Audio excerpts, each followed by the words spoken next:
This is your host, Eric Hacopian at CivilNet, and today we're truly honored and privileged to have as our special guest Mr. Ed Djerejian, who is actually a historic figure and in U.S. diplomacy, working for, I think, 8 different administrations over 50 years. And to put that in perspective, I mean, the United States goes back 250 years, so you're actually part of U.S. policymaking for almost 20% of that time, which is, and 20% of the most critical time. It's great to have you here, and thank you for joining us. It's good to be with you, Eric. I'm going to start with very practical questions. As you know, Armenia is making a critical pivot to the West in many ways. Some people really don't understand the scale of it, or some of it is seen, some of it is unseen.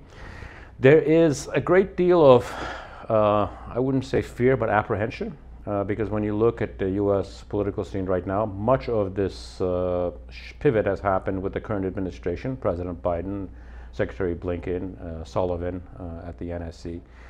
And there's almost this quick effort to institutionalize this, because obviously you're going to have, there's a reasonable chance there'll be a new president. And the issue, the past experience with President Trump was problematic. It was a different time. And more than not, I don't think he was particularly openly hostile to Armenia, but there was a level of chaos in lack of coherence in U.S. policy, which obviously led to many of the bad things that happened, especially at the tail end of the administration with the war and other things. How would you advise Armenian policymakers in sort of blocking any negativity that comes from this change, if it comes, because to what extent is U.S. foreign policy institutionalized to an extent where the actual administration is less relevant, especially in a place that isn't central to U.S. foreign policy interests? It's a good question, Eric. First, if I were asked to advise, I would basically say that I can't see it's in Armenia's interest to pivot in any serious way toward any one power. For example, I think obviously the South Caucasus is a troubled area. It's a conflict-ridden area, especially between Armenia and Azerbaijan. And we're going into a more multipolar, multilateral world. And the United States' preeminence is certainly not what it was after World War II, and even at the breakup of the Soviet Union immediately after that.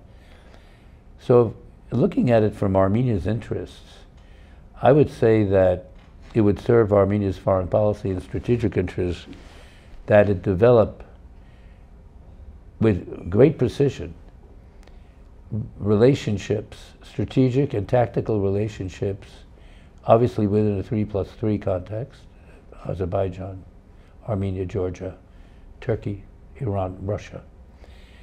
And Russia particularly, and Turkey particularly in another sense, but if I understand it correctly, Armenia depends on wheat shipments from Russia, remittances, I understand they're going down, but they're there. Nuclear power, gas, 83% of the energy of Armenia. And when you look at those brutal, real facts, I can't see Armenia pivoting into a pro-Western, anti-Russian matrix that would bring harm to Armenia.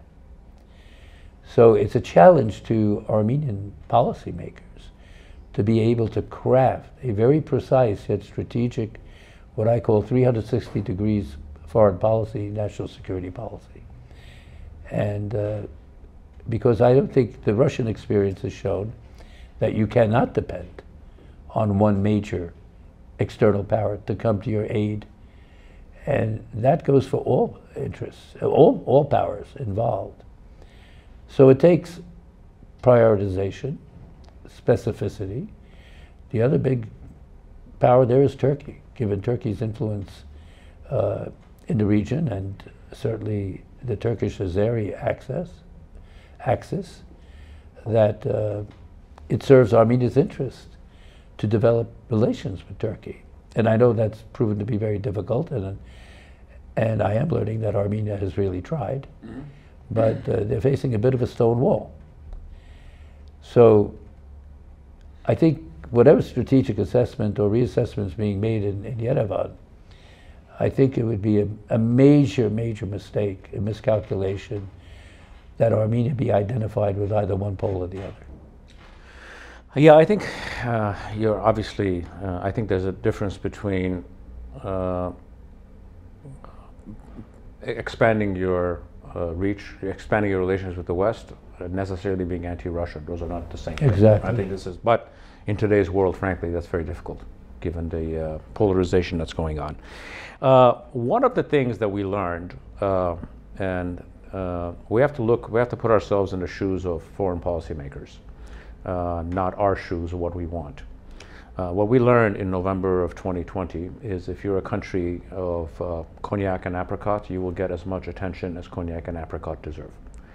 And since then, there's been a systematic effort to, as the country itself has actually developed economically in many fields, is to sort of, how do you market yourself to make yourself a valuable ally, specifically West, but frankly to anyone. And there's different, fields with that, whether it's IT, where it's the, where we're actually, one of the leading centers of chip design in the world, whether it's insourcing that's happening from China, even on strategic minerals like uranium that we have, or copper. And we even have a program called Mining for Security. You sort of bring in interests that would have a reason to protect the country for different reasons. How do you see, looking at it from a perspective of a Western policymaker, let's say, which is something you have experience with, what areas would you emphasize if you're trying to market your country as something that is a useful partner? We're also developing, by the way, slowly, but a military-industrial complex, which is something we have experience with from Soviet times, but that's, gaining momentum and moving forward. How do you best market this country as a valuable partner and ally than it has been in the past? I think the first step, and of course it's the long strategic step, is the educational system in Armenia. And what I've seen in my short stay, I gave the commencement address at the American University of Armenia, the graduate level, and I was truly impressed by the categories of academic discipline that young Armenians were focusing on. Science, technology, high tech, economics, business administration, the humanities, etc. And when I saw these young Armenians coming and getting these degrees, it gave me a sense of hope that, it's a microcosm, but that this is the right direction, because it falls into the categories that you explained. You need, high tech is obviously one area. Building up Armenia's private sector and being a trade route, north, south, east, west. I really believe that Armenia is a crossroads, and a crossroads in so many different dimensions: energy, science, business, trade routes, etc. Culture. And that is an important thing. And the other attribute that Armenia has, it is a democracy. And this is something that's very precious in an area that's surrounded by autocrats and dictatorships. So that's the first step. And I don't know how general this is, because I just saw one aspect of it at AUA, but that is a strategic goal of any administration in Armenia. And I think concomitant with that, you don't develop your society unless you have security. And FDI, foreign investments, are not going to come. Money is a coward. It will not go into unstable regions. So Armenia is certainly the lessons of 2020 and 2023. Armenia has to build up its defensive potential. I have used the word Armenia has to become a porcupine. I wish I knew the name. It's a porcupine strategy. It's actually a defense concept. Exactly. It's a defense concept. Armenia has to become a porcupine because Armenia doesn't have the capabilities of becoming a major military power, far from it. But a porcupine that any external aggressor would at least have to think twice before they started military operations against Armenia. So concomitant with developing Armenia's economic, social, cultural potential, as a crossroads, Armenia must develop the porcupine strategy. Now, we're going to move on to a difficult and sad topic, but it's the 800-pound gorilla in the room, and we need to deal with it. And obviously, we all know about the ethnic cleansing of Artsakh that happened last year. And that pains me, to be honest with you, on multiple levels. First, my family is from there, originally from Hadrut, but also as an American citizen, because one of the things that really struck me, and I think, frankly, people underestimate those 2 weeks last year are going to paint politics in this region for generations, to be honest, because I see that among my kids, I see it in a generation that's coming, and this issue, I'm afraid, is not settled. I can just say that in many ways. It's, and what came to me is, you can ethnically, we're in Europe, where this is not another part of the world. So unfortunately, as we know, there's different variations of what bad things can happen in different places. 120,000 people were ethnically cleansed out of a region they've lived for more than 2,000 years. And there was no one to stop it, one. Two, there's no sanction, frankly, for the people who carried it out. While I think this would have been unimaginable to do to any other group of people in Europe, if this was done in Kosovo, here come the F-16s. Mm-hmm. But you can do this to us, and I've sort of tried to contemplate where this comes from. I mean, part of it is obviously our fault because we haven't made ourselves relevant enough and important enough or strong enough. I mean, that's our responsibility. But it goes beyond that. Mm-hmm. Other people that have become victims didn't do that either. But they were not allowed to be ethnically cleansed without punishment. Slobodan Milosevic ended up in The Hague. Ilham Aliyev gets into Berlin and Davos like he is Macron. Are we simply too white and Christian for the left and too dark for the right? Or to paraphrase George W. Bush, why do they hate us? Well, I think the first step is to analyze what went wrong. Okay. And what went wrong is that after Armenia won the 1994 war, and it occupied these 7 districts of Azerbaijan and Nagorno-Karabakh, Armenia's diplomatic negotiating position was very strong. Armenia had something that Azerbaijan desperately wanted back. We could have negotiated, I believe, the Armenian could have negotiated some sort of acceptable solution where Artsakh would have a level of autonomy in exchange for giving up these occupied territories. It was like playing poker. You had a very strong hand. And I warned early on that if Armenia did not initiate a strategic negotiation on this, Azerbaijan, with its oil and gas wealth, would be able to build up its military capabilities. And the next war, Armenia may not win that war, Azeris would. That happened. So one has to be self-critical. The loss of Artsakh didn't just come out of a void. But to answer your question on, indeed, this was ethnic cleansing. Ethnic cleansing that was done very skillfully by Azerbaijan, where you didn't have a Holocaust and dead bodies, but through a war of attrition, depriving the community, the population of Artsakh of food and everything that a country needs to survive, they forced the people out. They forced the displacement. And it was ethnic cleansing. Why did the world not react? Because I think they consider the South Caucasus lower on the priority list of their strategic interests, their geopolitical interests, although there's a very strong humanitarian interest.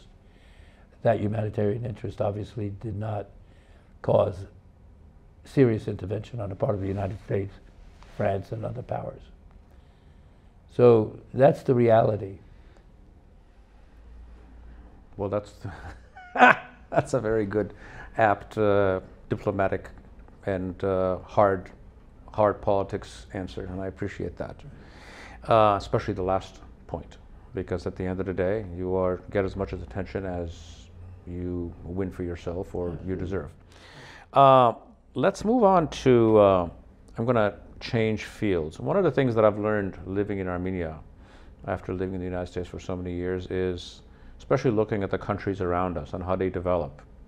And I actually see this as a positive for Armenia, is one of the most underdeveloped ideas or thoughts about what makes a society successful or not is actually the role of culture.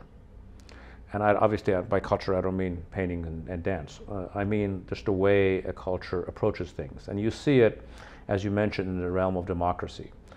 Democracy in Armenia did not come from foreign-funded NGOs. It came because the Armenian people wanted it. Armenia is a country who, at this point, its population has a higher per capita income than Azerbaijan, despite the fact that that country sits on vast amounts of natural wealth. And you actually look forward to the projections, it will be far richer than probably its adversarial neighbors over the next 10, 15 years, just in natural growth, if you see it. So I'm looking at it, and generally people sitting in the positions that you've sat in generally don't think in these terms in trying to figure out why, for example, why is there an IT sector in Armenia? I've always argued that one of the reasons is because Armenian culture at its heart is an anarchist collective. Armenian culture is IT culture, it's disruptive. Same reasons that we can't make a competent state are the same reason we're good at IT. Because everybody leaves and starts their own thing, and it's like an anarchist setup. What do you see in your experience in all those years? And you were in Syria, you were in Israel as U.S. ambassador. What was the role of culture in making Israel Israel and Syria Syria? And is that something that is noticed on people on your level? Yes, the role of culture, education, the arts, the humanities, religion, it is a factor in the elaboration of U.S. foreign policy, but it isn't front and center because, as you know, the world, we live in a bit of a Hobbesian world, and so the military issues, the conflicts like Israel-Palestine, or be it Kashmir, or be it Ukraine, they take center stage. And the role of culture, and I would spell culture with a capital K in the German way, Kultur, is so important. But it is a neglected factor of the conduct of diplomacy. And we pay verbal tribute to it, but we don't translate it itself into really delving into what the culture of a specific country is, where they're coming from, how that affects the economic sector, the military sector. That bridge is not crossed, unfortunately. But I agree with you totally. I'm a strong advocate of that. I had to lead a bipartisan commission that Secretary of State then Colin Powell asked me to do on public diplomacy, and we went into the role of culture in a big way in the Middle East. And we hinted at, we succeeded bureaucratically in getting an Undersecretary of State for Public Diplomacy in a position, and bureaucratically in the embassies and the State Department. And we were enhancing people focusing on culture. But it's secondary, if not tertiary. I would like to see it become at least secondary, because it's really important. I have, it's a wonderful answer, by the way. I didn't think people would engage. I didn't even know about Colin Powell's efforts. This is the first time I've heard that, to be honest, but it's interesting. Yeah, well, he and I were very close, and it was a funny phone call because he said, Ed, Congress has appropriated so many hundreds of thousands of dollars for this bipartisan commission on the Arab Muslim world. I said, well, what's the question? He said, they want to know why the Arabs hate us.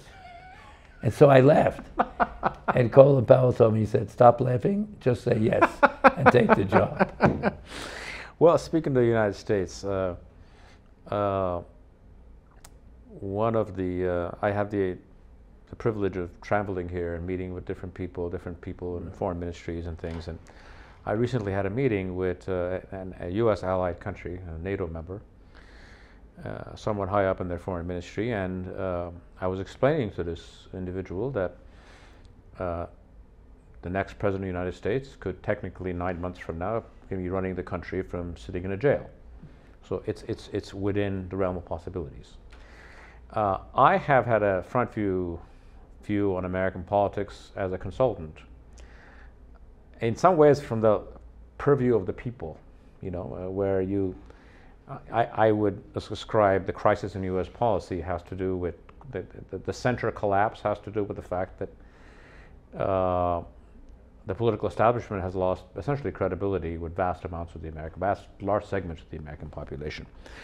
How do you explain this world in which you're used to the John Kennedys and the George Bushes of the world, sort of this elite American establishment that had this call of service to the political system that we have now, that being generous is not up to par?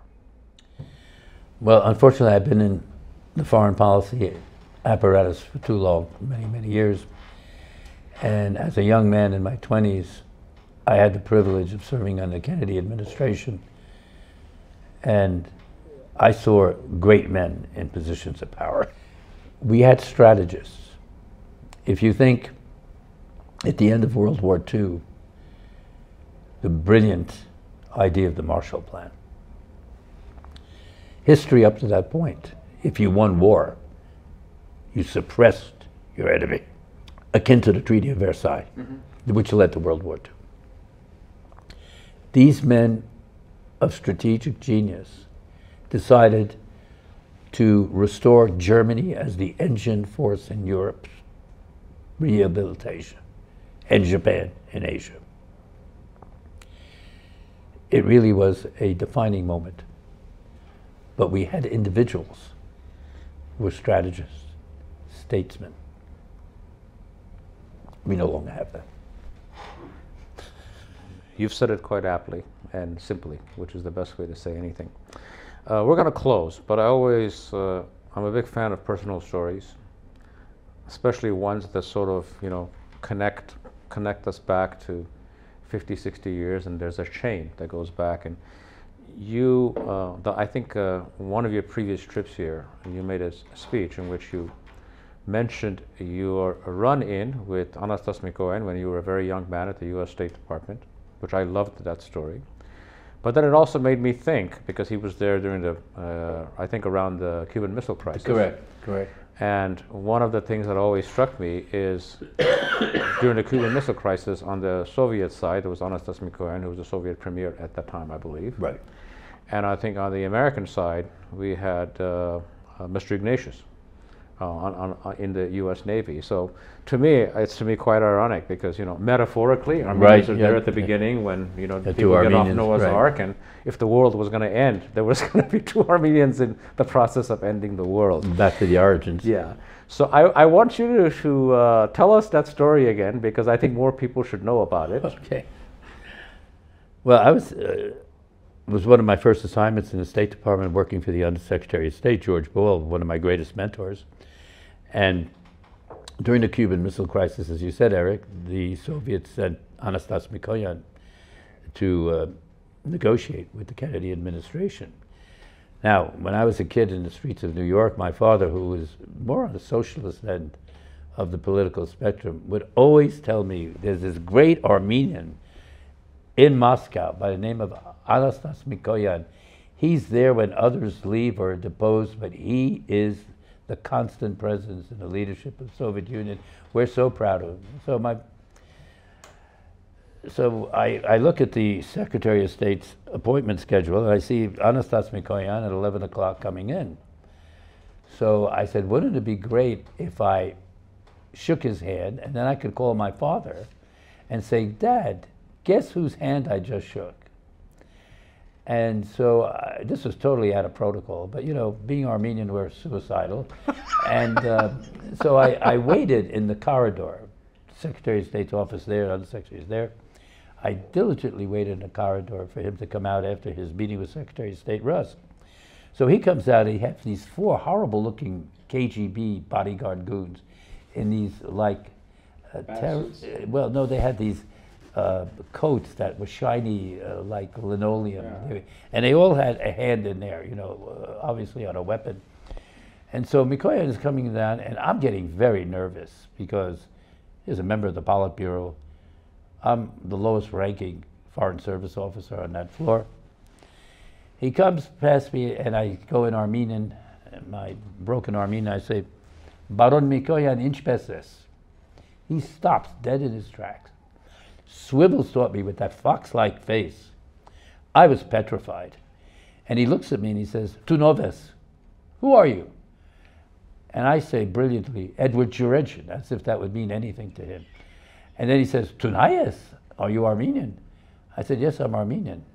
You work here? I said, yes, I work for the undersecretary. And he slams me on my shoulder and he said, I'm glad Armenians have good positions in this country. And I said, but Baron Mikoyan, I called him Baron Mikoyan, not Tovarish or, you know, comrade. I said, but Baron Mikoyan, you haven't done so badly yourself in the Soviet Union. And he laughed and he hit my shoulder again. And he walked out. There were tons of journalists, you know, saying, what did you talk about? What did, you know, is the world coming to an end? And Mikoyan just, with his bodyguards, breezes through. Then they descend on me because they spied me in the corridor talking with him. He goes, what did he tell you? What did he tell you? I said, no comment. So that's my Mikoyan story. Again, I'm glad we shared that with more people. I want to thank you for joining us. Thank you for coming to our studios, and thank you for being in Armenia. Thank you very much, Eric. Thank you for joining us at CivilNet.